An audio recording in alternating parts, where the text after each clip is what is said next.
Данияр Жолдошевич, эгер 8 миллионго чейин киреше болсо, пенсионерлер дагы соцзачисление төлөп калышат экен деп мага жазып атат да жарандар. Буга чейин патент менен иштесек төлөчүк эмеспиз деп. Бул жагы кандай? Такпы же бурмаланып калдыбы? Туура эмес, негизи төлөбөйт. Жок Бардык да. салыктардын эмесинен бошотулат. 8 миллионго чейин оборотту.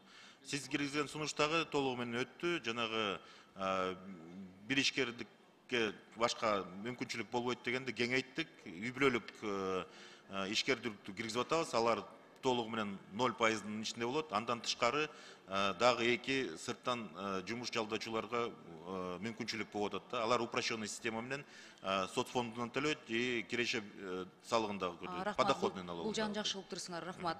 Экинчи 334 берени акциздик товарлардын тизмеги боюнча. Ошондо таттуу дам берүүчү же дам жипар жит берүүчү заттар камтылган суулар, анын ичинде минералдык жана газдалган суулар кирип кетип атат. Ошондо 336 беренеге ылайык акциздин баасы 1 литрге 100 сом. Менде мындай суроо да, дюшес, буратино, лимонад, минералдык суулардын баасы кандай болуп калат? Байти, кысыгата, жалбат. Акциздин баасы 1 литрге 100 сом болуп калса, 25 сом лимонад турган аз 125 болуп калабы? Ошону тактап бересиздерби? Элвир Жолдобековна, бул предел, негизи 100 сом бул предел. Ар бир акциздин өзүнүн өйдө жагы бар, бирок калган акциздары өкмөттүн чечими менен кабылданат. Азыркы күндө алардын акцизи 2 сом. Биз жалаң эле Кока-Коланы карап калат экенбиз деген сөз болуп атат да. Жок, Кока-Коладан тышкары шекер кошулган суусундуктарга киргизип атабыз. Негизинен бул киргизген ошондо лимонад 25 сом болсо канча болуп калат азыр, мисалы жаз, жай? 2 сом. Басына карабастан ошол литрине 2 сом. Ишкерлер менен ошону такташтыңар беле? Ооба. Хорошо. Анан аял негизи башынан 20 сом болгон, азыр ошол 20 сомдон 2 сомго чейин түшүрдүк. Негизи учеттун негизи эле керек болчу да бизге. Данияр Жолдошевич, мына биз 14-үндө депутат жергиликтүү кеңеш депутаттарын аялдар менен жолугушуп келсек, ошондо аялдар кайрылып атат да, активисттер. ККМ говорит, бардыгыбызга берилген жок. Бир жагынан патент отмена кылып салып, а полностью ККМ бизге обеспечение болгон жок, бизде ызычуу болуп атат дейт. Ушул жагында каралып атат чүйдө. Элвир Жолдобековна, негизинен ККМдин бардыгына тең камсыз кылуу өтө эле оор бюджетке. Бирок жанагы аз камсыз болгон же болбосо чакан бизнеске мүмкүнчүлүгү ошол жетпеген, обороту жетпеген ишкерлерге колдоо көрсөтүп эметкенге умтулуп атабыз да. Негизинен былтыр 10 000 ККМ алынып таратылган, региондорго баарына тең бирдей. Азыр быйыл ошол салык кызматынын бюджетине дагы 20 000 ККМ алганга акча каражат каралган. Буюрса жакында тендери жарыяланып эметилет. Андан тышкары ошол ККМди киргизүү тууралуу түшүндүрмө иштерди жүргүзүүнүн алкагында жана мөөнөтүн узартып, бирок ККМ иштерин жана киргизүү тууралуу иштер токтобойт. Баары ошол иштер жүрө берет, бирок акырындык менен. Эми сиз токмокту жакшы билесиз, биз ошол жерге барып келдик да, ошол активисттер менен жолугушуп койгулачы, сизге суранычта кайрылышты.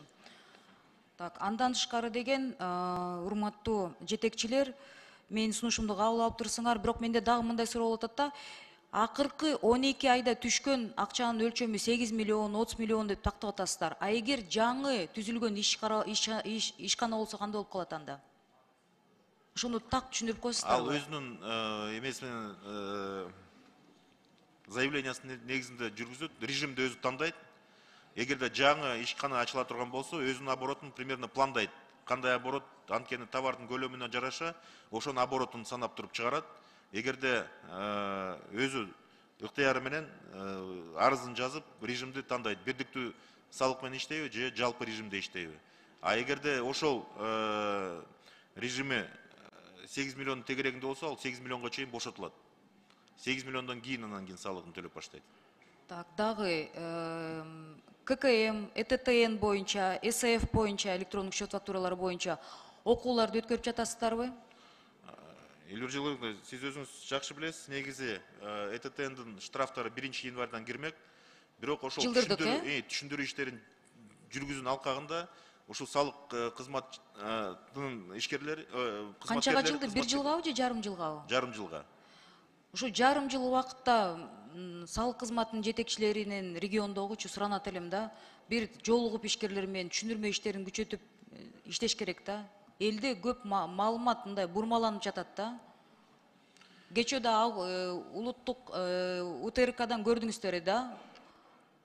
Ойордо болду. Ойордодо деген абдан чоң талкуу болду. Бул деген бүт Кыргызстан боюнча жайылып жатат азыр. Соц тармактарда абдан мындай бир топ суроолорго ошол жерден кызматкерлериңер жооп бере албай калышты.